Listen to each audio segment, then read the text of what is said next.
This is the video submission for ICT428, Section 130, Computer Vision Midterm Project.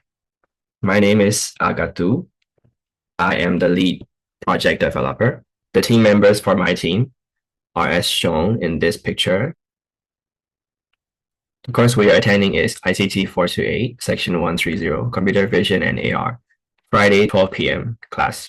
The core idea behind the project is based on week 6, where we use hard cascade frontal face default XML to track the face and overlay an image of glasses on the user's face. But as you know, in this current day and age, you have to think about being inclusive. So what if the person did not have a regular shaped face? Or what if they were disabled in some sort of way? For example, blind in one eye, in either eye. So we integrated the same principles and concepts of the week 6 hard cascade file, and we implemented it into detecting each individual eye, left and right, and overlaying individual images onto those detected eyes. So all the features, we have the normal scene. I named it left-right overlay, main camera, canvas, panel. Most of it remains unchanged. Most of the code is based on week 6 code. I also believe that if it's not broken, you should not try to fix it. So we just added the same principles, the same concepts, and expanded the project in some sort of way. We have the pictures, these empty objects that we renamed. We have these files, assets, resources, scripts. For the scripts, okay, let's take this one, for example. Script webcam manager. So this one captures live video from the webcam using the OpenCV's video capture tool, and it then converts it into, we have the capture part, and we have the conversion part, converting it into RGB because it normally captures in BGR. OpenCV uses BGR by default, but we need RGB for Unity, that's why. And then we display those as raw images on the UI element in Unity. Let me switch over to that. Yeah, so these raw images. For the, let's go to, yeah, this one. Left eye detection manager. We use hard cascade, this one, to detect the left eyes in the webcam feed. And then we then convert the RGBs to grayscale because it's easier to detect if it's just black and white. And then we draw a rectangle. We draw a rectangle onto the detected eyes. And then we then display the process image as a separate raw image in the UI for Unity. Let's go one more. For the overlay one, it sees a detected left eye from the detection manager script. And then we then change the position of the eyes to Unity's coordinate system because they have different coordinate systems. Then we then move and resize the image. Image is here, I think. This one. But in the script, it references it as this one, anime eye image. So we just overlay that onto the detected left eye in the UI and the adjust size and the adjust X, adjust Y. I'll show you how those work later. Basically that. The rest is the same for the right side. So it's just left and right. The difference is that.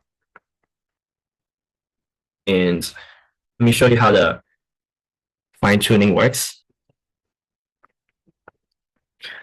So for some reason, I always have to reset these values to 0, center everything. Otherwise, it's not going to work. Okay. These are fine. You also have to adjust the size here. For the adjust size in the script, for the left side, I find that 10 works best. Sorry, for the right side. For the left side, I find that 20 works best. We can adjust the X of this by 100. Yeah, and then the Y by like 40. I think 40 should be good. And this one also adjust around 100. Yeah, okay, it works now. As you can see, detects the left eye, puts that anime eye image over it. Wait, it's very unstable right now. Usually it displays it pretty well, but yeah, okay. So it takes the left eye and overlays the picture of the enemy eye. In the right eye, for example, the user is blind in the right eye, then you can put an eye patch overlay.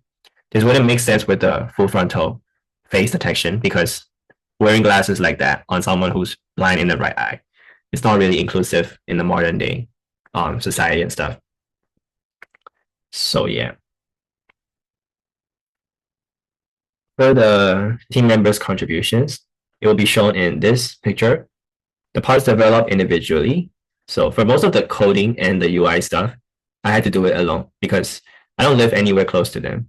And it's not really convenient to meet up when our timetables and schedules do not match up.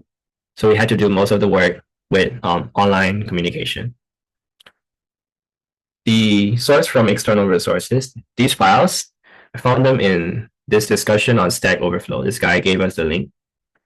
This link works pretty well. And I decided to go with those because there were a few other ideas for a few different topics, projects, but we needed the paid version of OpenCV, which is close to $100. And I'm not going to pay it that much. I think it's around 50 now, but I'm not so sure. It's still a lot for a student. So we just stuck to the hard cascade files that we can get for free.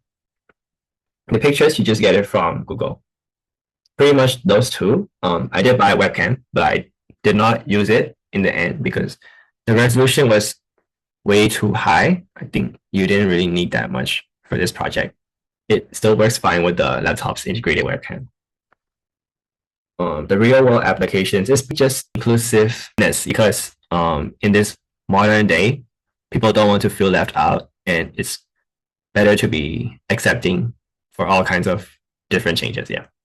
The project's part that I'm most proud of is figuring out the scripts and the hard cascade integration.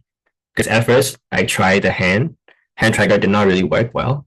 Even if I fine-tuned and adjusted the XML files, it was still not working very well. You would have to get the paid version to use their packages. But otherwise, it's pretty much impossible.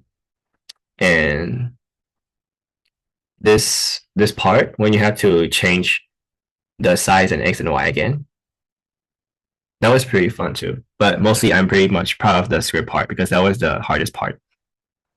So our key learnings was we learned to use the key concepts that we learned throughout week 1 to 6. Although at first we tried to censor the person's face by overlaying with a processed candy edge picture, but for those you kind of have to submit an image and it will return a value. It was kind of hard to do it in real time because it had to keep processing and keep giving back the pictures, which is not very good because my laptop is pretty bad. It's running on i3 right now. So yeah, we learned the limitations as well as the concepts that we were taught in class and how to integrate them fully. The challenges faced were mostly communication based because it was all done online through Discord and Zoom meetings. So the coordination between the team members was kind of hard. And we were just overcoming those with just the online platforms like Discord, Zoom, pretty much that. So this will be the end of our video presentation. Thank you very much for listening.